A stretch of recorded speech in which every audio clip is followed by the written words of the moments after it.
இந்த பதிவை கேட்டுக்கொண்டிருக்கும் நல்ல உள்ளங்களுக்கு உங்கள் சுவாமிநாதர் ஜோதிடரின் அன்பான வணக்கங்கள். இன்றைக்கு நம்ம யூடியூப் சேனல்ல திருவள்ளுவர் மாவட்டத்தில் உள்ள முருகனின் 6 படை வீடுகளில் 5ஆம் படை வீடாகிய திருத்தணியின் சிறப்புகளை பத்தி சொல்ல போறேன். அதற்கு முன்னாடி நம்ம யூடியூப் சேனலை யாரெல்லாம் சப்ஸ்கிரைப் பண்ணுங்க, ஷேர் பண்ணுங்க, லைக் பண்ணுங்க. பதிவுக்குள்ள போயிடலாம். முருக பெருமான் கோபம் தடித்த திருத்தணிகை தேவர்களுக்கு தீராத துன்பம் கொடுத்து வந்த சூரபத்மனுடன் போர் புரிந்து தேவர்களின் துயரத்தை நீக்கி வள்ளியை மணந்து கொள்ள வேடர்களுடன் விளையாட்டாக போர் புரிந்து முருகபெருமான் கோபம் தணிந்து அமர்ந்த தலம் திருத்தணி.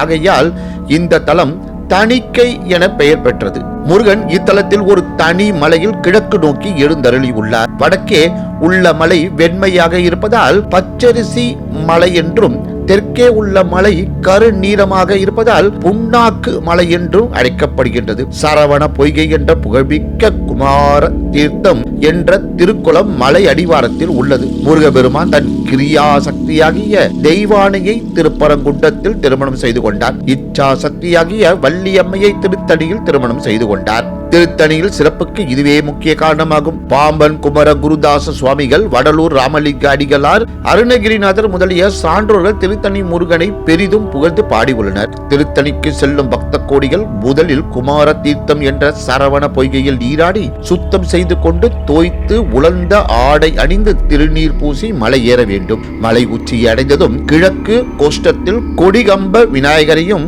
ஐராவத யானையையும் தரிசிக்க வேண்டும். தெற்கில் உள்ள இந்திர நீல சுனையை தரிசித்துவிட்டு பின் கோவிலின் உள்ளே சென்று ஆபத் சகாய விநாயகரையும் அருகில் உள்ள வீரவாகு முதலிய நவ வீரர்களையும் குமாரலிங்கேஸ்வரரையும் தரிசிக்க வேண்டும். பின்னர் மூலஸ்தானத்தில் உள்ள ஞான சக்தி தரதர் என்னும் முருகனையும் வள்ளி தெய்வானையும் வழிபடுதல் வேண்டும். அமைவிடம் சென்னையில் இருந்து 84 கிலோமீட்டர் தொலைவிலும் வேலூரில் இருந்து 90 கிலோமீட்டர் தொலைவிலும் உள்ளது என்று கூறி இந்த சிறப்பான ஆன்மீக பதிவை நிறைவு செய்கிறேன். நன்றி, வணக்கம், வாழ்க வளமுடன்.